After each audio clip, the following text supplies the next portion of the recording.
On va passer à la dernière présentation. Donc, je crois que Hubert Loy nous a rejoint. Oui, Donc, bonjour à bienvenue. tous. Bonjour à Euh, tous. je vais faire le partage d'écran pour vous. Alors, comme vous n'aviez pas pu le faire en les 2 slides, j'en ai 15.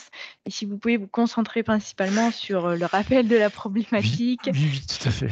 les activités, les livrables et le Oui, calendrier. oui, absolument. D'autant que je l'ai réduit entre-temps à 7 ou 8 slides, mais on pourra passer assez rapidement sur un certain nombre d'entre elles, hein. Le diaporama qui va vous être présenté, c'est celui qu'on a présenté lors du dernier copil du projet. Donc, il n'est pas forcément... enfin, il est à jour, mais il y a un certain nombre d'informations qui vous intéressent moins. Donc, d'emblée, vous pouvez déjà peut-être passer sur cette première diapo. Simplement pour vous rappeler donc que l'objectif du projet qu'on a intitulé Future Forest, c'est de tester l'installation et la gestion par la suite de 10 nouvelles essences forestières, donc dans différents contextes forestiers du Grand Est, et notamment dans l'objectif de ne pas mettre tous ses œufs dans le même panier face à la problématique du changement climatique. Donc quand je dis pas de mettre tous ses œufs dans le même panier, ça veut dire à la fois tester des nouvelles essences, ça c'est l'objectif de Future Forest, mais aussi vérifier et regarder comment on peut faire en sorte, par l'intermédiaire de la gestion et de la sélection, améliorer la situation d'essences existantes, notamment en faisant en sorte qu'elles puissent mieux résister au changement climatique, par exemple en adaptant la sylviculture qu'on y applique, et puis également par rapport au mélange d'essences qu'on peut envisager dans les essences existantes déjà. Donc il y a un certain nombre de pistes qui sont envisagées pour adapter la forêt, mais celle qui sert qui consiste à tester de nouvelles essences est une piste importante, puisque ça fait partie des possibilités pour faire évoluer les forêts. Donc le projet comporte 8 étapes, hein, sur les 2 années de déroulement du projet. Donc la toute première étape, ça consistait d'une part ça consiste, pardon, à sélectionner ou à rechercher 75 sites d'implantation. Donc 75 sites qui sont censés couvrir les principales sylvo-écorégions du Grand Est, donc les principales régions naturelles forestières, on va dire, de la région Grand Est. Donc vous les avez ici en ligne, hein. On en a sélectionné 8, les Ardennes, pardon, l'Ardenne primaire, l'Argonne, donc qui couvre une partie ouest aussi de la région Grand Est, la Champagne humide, qui est un croissant qui va en gros de l'Aube jusqu'aux Ardennes en passant par la Haute-Marne, la base du Piémont vosgien, le massif vosgien central également, la plaine d'Alsace, et puis les importantes plaines argileuses qu'on trouve au centre de la Lorraine, et les plateaux calcaires qu'on trouve également en Lorraine, mais aussi sur la Champagne-Ardenne. Donc l'idée, c'était, le projet, il associe donc l'ONF en tant que pilote, il associe les communes forestières, le Centre national de la propriété forestière, donc qui représente la forêt privée, et puis la Société royale forestière de Belgique, qui est donc intéressée un peu et qui travaille sur les mêmes problématiques que nous par rapport au test de nouvelles essences. Pardon. Donc l'idée, c'était aussi de pouvoir répartir ces 75 îlots dans les 3 grands types de propriétés que sont les forêts domaniales, les forêts communales et les forêts privées. Et on a également la chance d'avoir une forêt d'école, la forêt de l'école AgroParisTech à Nancy, qui dispose d'un massif forestier, qui ont accepté de voir installer un site sur leur forêt. Donc je ne sais pas quel autre diapo vous avez gardé, Clémentine, si vous pouvez juste passer à la suivante, c'est peut-être la carte. Oui. Ouais, c'est ça. Donc là, ici, on a une carte qui présente la répartition des 75 îlots telle qu'elle est envisagée, donc qui montre que, grosso modo, on couvre la plupart des régions forestières, en tout cas celles qui nous intéressaient.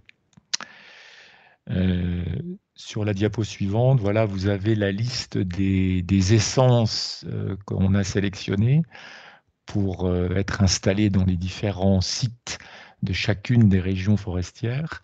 Donc on a 5 résineux, qui sont cités en tout début de tableau. Là, le sapin de Cilicie, qui est une espèce de sapin méditerranéen que l'on trouve en Cilicie, donc en Turquie. Le calocèdre, qui lui est une espèce américaine, avec le séquoia également, et le cyprès de l'Arizona, et puis le pin de Macédoine, qui est plutôt un pin des Balkans. Et puis 5 espèces feuillues. Au départ, on envisageait de tester le frêne de Mandchourie, mais dont on ne disposera pas des graines en suffisance, donc on l'a remplacé par le noisetier de Byzance, le liquide ambar, le chêne zéen, qui est un chêne qu'on trouve plutôt sur l'arc méditerranéen, mais côté continent africain, le chêne de Hongrie et le chêne pubescent, qui lui aussi est un chêne de l'arc méditerranéen, mais qui existe déjà en France, sur la côte, et qui existe également dans le Grand Est. Il est réparti de manière assez parcimonieuse dans quelques forêts exposées plutôt sur des versants sud, mais il est déjà présent sur certaines forêts du Grand Est. Donc ces différentes essences sont réparties dans les différents sites que vous présentez tout à l'heure. Et puis, donc ça, c'était la première étape. Cette étape est terminée depuis quasiment 1 an maintenant, avec quand même quelques variations parfois, parce qu'il y a des propriétaires qui ont pu se désengager dans certains cas, mais on a à chaque fois trouvé un plan B pour remplacer les défections au cas où. Donc la seconde étape, c'était la description des essences retenues, donc ça, je vous passe les détails. Sachant que j'ai oublié de vous dire quand même que la caractéristique des essences qu'on a sélectionnées pour le projet, donc déjà la sélection s'est faite sur la base d'éléments qui avaient été déjà, d'éléments bibliographiques et d'éléments de recherche qui avaient été mis à disposition par l'INRA notamment. Et l'objectif, c'est de trouver des essences, des perles rares, si on peut dire, qui sont à la fois capables de résister à la sécheresse, qui sont capables de résister à la chaleur, mais également au froid, puisqu'en Grand Est, on a quand même encore des périodes de froid intenses, qui sont capables de produire du bois d'œuvre, et puis qui ne sont pas invasives et qui ne présentent pas de risque pour les milieux forestiers que l'on connaît. L'étape 3, ça consistait à mettre les plants en production et à les planter. Donc pour une première campagne qui vient de se terminer, une première campagne de plantation 2020-2021. Sur la diapo suivante, vous voyez ce qu'on a pu réaliser déjà. On a planté 18 sites, on a installé 18 sites répartis sur 4 essences, on va dire. Et puis, il nous en reste encore une petite soixantaine, sachant que quelqu'un évoquait précédemment le fait de pouvoir obtenir une rallonge de 6 mois. Nous, on est tout à fait motivés pour obtenir cette rallonge de 6 mois parce que ça nous permettra d'avoir une campagne de plantation supplémentaire. Les plantations en forêt se réalisant en gros entre le mois de novembre et le mois de mars de l'année suivante. Donc ça nous permettra d'avoir une campagne supplémentaire. Au lieu d'avoir 2 campagnes de plantation, on en aura 3. Et il nous reste quand même 57 sites à installer, ce qui est pas rien. Sur la diapo suivante, j'évoque un peu les freins rencontrés pour la mise en œuvre de cette étape 3.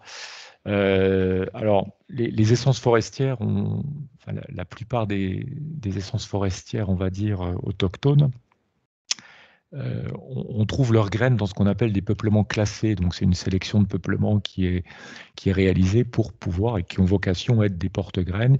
Il existe parfois pour certaines essences, mais c'est plus rare, des vergers à graines. Mais par contre, pour les essences nouvelles qui font partie de ce projet-là, qui sont toutes des essences qui ne sont pas indigènes, il n'y a pas de peuplement classé, il n'y a pas de verger à graines, et donc il faut se débrouiller pour trouver les graines à l'étranger, auprès de différents réseaux dont on dispose. Et non seulement la récolte a été aléatoire, parce qu'en fonction de la météo rencontrée dans les pays qui trouvent ces essences, où on trouve ces essences, la fructification a lieu ou pas, et en plus il faut trouver un réseau pour acheminer ces graines, s'approvisionner, nouer des contacts. Donc ça a retardé largement l'approvisionnement de certaines graines. La production pépinière est également soumise à des aléas, c'est quelque chose qui est très très très dépendant du climat, et donc du coup les aléas climatiques de l'année 2020 ont fait qu'on a rencontré un certain nombre de difficultés dans la production des graines. Et puis, pour venir couronner le tout, la crise Covid a largement accentué les aléas. On a perdu certains lots de graines qui étaient en transit entre les États-Unis et l'Europe. Donc, du coup, ça a un petit peu bouleversé le projet. Et le fait de pouvoir aller jusqu'à mars 2023 nous convient vraiment très bien. Ça nous permet justement d'avancer plus dans la recherche de graines et la réalisation des plantations à venir. Donc ça, j'ai déjà évoqué, je rappelle juste simplement le protocole d'installation, qui est un protocole très simple, puisqu'on souhaite surtout tester la capacité des essences à s'acclimater. Donc c'est des chantiers, chaque site de plantation couvre une surface maximum de 2 hectares. On y installe 2000 plants par hectare, quelle que soit l'essence et quel que soit l'endroit. Et puis on réalise des travaux préparatoires pour que les plants puissent s'installer convenablement après chaque saison de plantation. Donc là, pour le moment, on n'a aucun recul. On a installé 18 îlots. On va commencer à faire le constat de la reprise de ces plants-là à partir du mois de juin, et puis à l'automne prochain pour vérifier comment se sont comportés ces plants. Mais là, bon, il y a toute une part d'inconnu, puisque ça va beaucoup dépendre aussi de l'année climatique qu'on va connaître en 2021. Donc on en est à ces étapes-là, première installation et puis mise en place des autres sites pardon, sur les 2 prochaines campagnes de plantation. Donc il y a un certain nombre d'autres étapes qui, elles, ne sont pas débutées, sauf l'étape 5, où on a déjà un peu travaillé à la structuration d'une base de données pour pouvoir suivre ensuite ces îlots sur la durée. Ce qu'il faut savoir, c'est que, vous vous en doutez, mais la durée de vie d'un peuplement forestier, c'est en moyenne une centaine d'années. Donc, ce qu'on fait maintenant va surtout être observé par nos successeurs. C'est-à-dire que les premières observations qui vont avoir lieu, c'est, comme je le disais, la reprise des plants, mais derrière, il y aura d'autres observations qui se feront à N plus 5, 10, 20, 30 et 40 et plus. Donc on espère que d'une part que ces peuplements vivront aussi longtemps que possible, mais qu'un suivi sera mis en place pour pouvoir vérifier la capacité d'installation de ces plans-là. Mais c'est donc un suivi de longue haleine qui va être mis en œuvre. Et donc les étapes 6 et 7 seront réalisées plutôt en toute fin de projet, pour notamment donner des recommandations à nos successeurs sur les choix d'itinéraires sylvicoles adaptés à ces peuplements. Et puis, bien sûr, une étape sur le transfert de connaissances et de solutions. Le projet en tant que tel devrait nous permettre notamment de pouvoir transposer la méthode à d'autres sites à installer par la suite, puisque là, on a la capacité de couvrir 75 sites, mais l'ambition, c'est de le démultiplier avec d'autres essences à l'échelle du Grand Est pour pour avoir suffisamment de tests et suffisamment d'essences intéressantes qui pourront servir à nos successeurs. Donc l'idée, c'est de pouvoir faire en sorte que nos collègues dans les années qui viennent puissent reproduire la méthodologie qu'on a mise en œuvre au cours de ce projet-là. Mais ça, c'est une étape de synthèse qu'on fera en toute fin de projet. Et puis le dernier volet qui concernait la communication du projet, je ne sais pas si vous avez gardé la diapo, Clémentine. Il y avait voilà, c'est ça, ouais. Sur une partie communication. En fait, c'est un élément qu'on n'avait pas forcément pris en compte lorsqu'on a déposé notre candidature. En tout cas, on avait écrit peu de choses sur ce volet-là, et on a été très vite rattrapé par l'actualité, puisque la situation des forêts du Grand Est depuis 2 ans alarme un certain nombre de personnes, qui soient à la fois chez nous et chez les gestionnaires forestiers, mais également chez les propriétaires, chez le grand public. Enfin, il y a tout un tas de questions qui se sont posées, et on a été très, très, très sollicité pour répondre à des questions autour du projet, sur le choix des essences qu'on avait proposées, sur le fait de pourquoi tester de nouvelles essences alors qu'on dispose déjà d'un panel de 20 ou 25 essences forestières dans le Grand Est. Donc on a eu un certain nombre de sollicitations qui nous ont amenés à répondre et à préparer un dossier de presse un petit peu précis auprès dont nos collaborateurs disposent, pour pouvoir répondre à toutes les sollicitations de la presse, à la fois régionale, nationale, voire même étrangère, puisqu'on a eu pas mal de de contact avec des forestiers belges, allemands et puis espagnols, je crois. Et on en a profité pour réaliser un court film de quelques minutes pour présenter aussi l'intérêt du projet et le vulgariser au mieux. Voilà dans les grandes lignes, donc les étapes de lancement, bon ça vous pouvez passer. Donc là c'était pour illustrer quelques installations de plants forestiers. À droite vous avez des calocèdres donc, que je citais tout à l'heure, là, donc c'est une espèce résineuse en provenance des États-Unis, dont le premier îlot a été installé, voilà, c'est ça, a été installé dans le nord de la Haute-Marne. Et puis à gauche, vous avez quelque chose d'un peu plus courant, qui est du chêne pubescent, donc qui ressemble quand même assez étrangement au chêne qu'on trouve déjà en forêt actuellement, et dont un îlot a été installé en forêt, dans une forêt privée en Meurthe-et-Moselle. Voilà.